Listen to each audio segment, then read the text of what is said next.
नमस्कार मैत्रिणींनो, शुभ दुपार। तर हा व्हिडिओ चालू केलेला आहे दुपारपासून। तर मी इथं दुपारी सगळे कामं आवरून घेतले आणि लसूण सोलायला घेतला, कारण आता उद्या थोडासा महाप्रसाद बनवायचा आहे, तर त्याची तयारी आम्ही करत आहोत। तर लसूण सोलून झाला, म्हटलं चल थोडं बाजारात पण जाऊया आणि दळण पण घेऊन चाललेले आहे। तर तिकडेच बाजाराच्या वाटेलाच आमची चक्की आहे गिरण। तर आम्ही आता इथं दळण घेऊन जातो आणि नंतर लगेचच दळण ठेवलं ना तर पुढे जाणार आहोत। थोडासा भाजीपाला पण आणायचा आहे, तर आता घरामध्ये पिठं वगैरे लागतील ना, त्याच्यामुळे म्हणलं दळण पण घेऊन येऊया। गव्हाचं दळण संपलं होतं, तेच दुपारी दळण करत बसले आणि नंतर म्हणलं थोडासा भाजीपाला पण आणूया। मला थोडीशी कोथिंबीर मिरची आणायची होती। चक्कीमध्ये मी आता दळण ठेवून घेते आणि लगेचच आम्ही पुढे जाणार आहोत मार्केटमध्ये आलो। तिथं थोडासा भाजीपाला पाहिला, तर मला मिरची, कोथिंबीर आणि कढीपत्ता, परत आलं पण घ्यायचं होतं। तर आता इथं मी भाजीवालीला बोलत होते की मला मिरची द्या आणि चांगल्या क्वालिटीची मिरची द्या। कधी मिरची आहे ना खराब पण निघते, त्याच्यामुळे त्या मला दाखवत होत्या की ही मिरची आहे। तर म्हटलं ठीक आहे, चला आम्हाला आहे ना अर्धा किलो मिरची द्या। तर मी इथं अर्धा किलो मिरची घेतली, त्यातच थोडं आलं, कोथिंबीरीची जोडी। तर असं मी ती भाजीवाली पण माझ्यासोबत बोलत होती, त्या ओळखीच्या आहेत माझ्या। मी नेहमी गेले ना त्यांच्याकडेच भाजी घेते आणि चांगली भाजी असते त्यांच्याकडंसुद्धा। तर त्या माझ्याशी बोलत होत्या, तर मला बोलले की अजून काय भाजी पाहिजे का? तर मला भाजी घ्यायची नव्हती, मला फक्त मिरची, कोथिंबीर, आलं आणि टोमॅटो घ्यायचे होते। तर मी 1 किलो टोमॅटोसुद्धा घेतले।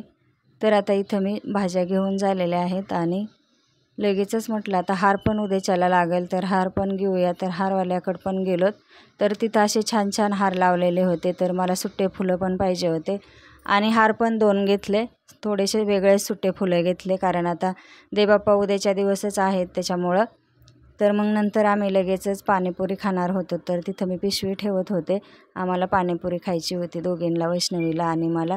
तर आम्ही मस्त पाणीपुरी खाल्ली आणि घरी आलो। तर आता इथं मी आणलेली मिरची, कोथिंबीर, आलं, कढीपत्ता हे सगळं चांगलं स्वच्छ धुवून घेते, कारण ही तयारी संध्याकाळीच करून ठेवली ना तर सकाळी पटकन असं स्वयंपाकाला सुरुवात करता येते, नाश्ता वगैरे करून। तर आता हे स्वयंपाक मी पार दुपारी बनवणार आहे, पण मिरच्या चांगल्या धुवून तोपर्यंत सुकतील, त्याच्यामुळे मी त्या चांगल्या धुवून घेते आणि नंतर लगेचच बाजूला चाळणीमध्ये काढून ठेवते। तर टोमॅटोसुद्धा मला चांगले मिळाले, तर ते पण असे ओले होते थोडेसे, पाऊसच चालू होता ना त्याच्यामुळे त्याच्यावर थोडं पाणी लागलेलं होतं। तर म्हटलं चला त्या पाण्याने हे करण्यापेक्षा हे धुवून घेऊया आणि ते पण चाळणीमध्ये सुकायला ठेवूया। तर इथं कोथिंबीर पण मला अजून निवडून घ्यायची। कोथिंबीर मी काय करेल थोड्या वेळाने निवडून बसल्यावर, आणि मग ती पण सकाळचं चांगली धुवून घेईल, कारण ह्या दिवसामध्ये भाज्या पण थोड्याशा जरा वेगळ्याच येतात। तर आता इकडे मी टोमॅटोसुद्धा धुवून घेते चांगले आणि नंतर मग टोमॅटो चांगलं धुवून घेतलं ना तर ते रात्रभर असं कोरडं पण होईल, त्याच्यामुळे मी बोलले की चला आता हे चांगलं आधी संध्याकाळी स्वच्छ करून घेते। आणल्याच्या नंतर टोमॅटो पण चांगले मिळालेले आहेत मला। तर आता हे मी कढीपत्तासुद्धा खूप अशी माती लागलेली होती त्याला, ते पण मी आता धुवून त्याच्यावरच ठेवून देते, म्हणजे ते रात्रभर चांगलं सुकन। मला स्वयंपाक पण करायचा होता आणि देवबाप्पाला प्रसाद पण करायचा होता, तर अजून आरती करायची, नंतर मग देवबाप्पाला प्रसाद। तर आम्ही आधी आरती करून घेतो, त्याच्यानंतर आधी मग स्वयंपाक आणि ते करून घेणार आहे। तर मग इथं मी आता हे साईडला ठेवून देते आणि पुढच्या तयारीला लागते। तर नैवेद्यासाठी म्हणजे प्रसादासाठी मला बनवायचा होता शिरा, तर म्हणलं चला आता हे साईडला ठेवून देते। आणि छान मला मिरची वगैरे चांगली मिळाली, कोथिंबीरसुद्धा चांगली मिळालेली आहे। तर आता हे उद्याच्यासाठी मला भाजीला डाळीला लागेल ना, त्याच्यामुळे हे आता चांगलं बाजूला ठेवते। तर आता इथं प्रसाद बनवून घेते। कढईमध्ये आहे ना मी थोडंसं तूप टाकून घेतलं, त्यात थोडा रवा टाकून घेतला आणि चांगला लाल कलर येऊसपर्यंत रवा बारीक गॅसवर मी भाजला, कारण जेवढा खरपूस रवा भाजेल ना बारीक गॅसवर तेवढा पण तो शिऱ्याचा प्रसाद चांगला होतो, किंवा आपण खाण्यासाठी बनवतो तो सुद्धा चांगला होतो। तर आता याच्यामध्ये मला थोडेसे ड्रायफ्रूट टाकायचे होते, ते सुद्धा मी बारीक करून घेतले, थोडेसे जाडसर ठेवले आणि रवा पण भाजून झालेला तो पण एका प्लेटमध्ये काढून घेत आहे।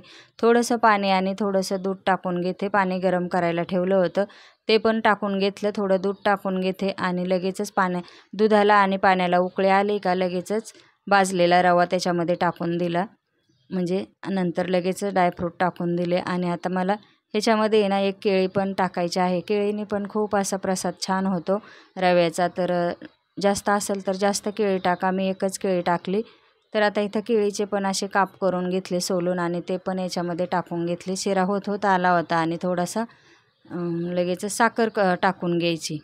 तर आता इथं मी एकत्र मिक्स करून घेते चांगलं आणि नंतर 5 मिनटं असाच रवा चांगला परतून देणार आहे, म्हणजे त्याला पूर्ण असं तूप सुटलं पाहिजे. तर असा आहे नैवेद्याचा प्रसाद. थोडंसं वरून तूप टाकून घेतलं आणि आता आम्हाला करायची आहे आरती. तर आरती पण करून घेऊया. तर आता याला फक्त 2 मिनटं मी लगेचच बाउलमध्ये काढून झाकून ठेवते थोडा वेळ, कारण मग लगेचच आरती झाल्या प्रसाद देवबाप्पाला द्यायला बरं पडतं ना, त्याच्यामुळं मग आधी करून ठेवते. तर आता इथं काचेच्या बाउलमध्ये मी शिरा काढून ठेवत आहे. थोडासा थंड पण होईल आणि छान झालेला आहे, एकदम मोकळा सुटसुटीत. त्याच्यानंतर थोडे आमच्याकडे पाहुणे आलेले आहेत, तर ते पण थोडासा प्रसाद घेऊन आले देवबाप्पाला आणि त्याच्यानंतर ते पूजा वगैरे करून घेतील, थोडा वेळ बसतील. त्यांना मग नाश्ता वगैरे मी दिला. तर हे आम्ही पहिलं राहायचो ना, तिथं शेजारी राहायला होते. तर ह्या ताई खूप चांगल्या आहेत बोलायला वगैरे. तर त्यांचं आणि आमचं सारखं एकमेकाकडं जाणं येणं असायचं. तर मी बोलले या गणपती बाप्पाच्या पाया पडायला. तर ते आलेले आहेत. तर आता इथं दोघं पण आलेत आणि चाललेले आहे त्यांची पूजा. थोडा वेळ ते आता बसतील आणि लगेचच आम्ही त्यांना नाश्ता देऊन ते बोलले जेवण. आम्ही बोललो जेवण करा, तर ते बोलले नाही आम्ही आता घरी जेवण बनवलेलं आहे. तर आता इथं संध्याकाळची तयारी आहे. मटकी मी काढून ठेवते, म्हणजे उद्या मला ही मटकीची भाजी बनवायची. तर आता काढून मोड आणायला एकदम सुक्या कपड्यामध्ये ठेवणार आहे, म्हणजे छानपैकी मोड येतील. तर कसा वाटला आजचा व्हिडिओ नक्कीच सांगा आणि नवीन असेल तर चॅनलला सबस्क्राईब करा, लाईक करा आणि सगळ्यासोबत शेअरसुद्धा करा. चला तुम्हीसुद्धा या आमच्या गणपती बाप्पाच्या महाप्रसादाचा लाभ घ्यायला. चला बाय सगळ्यांना.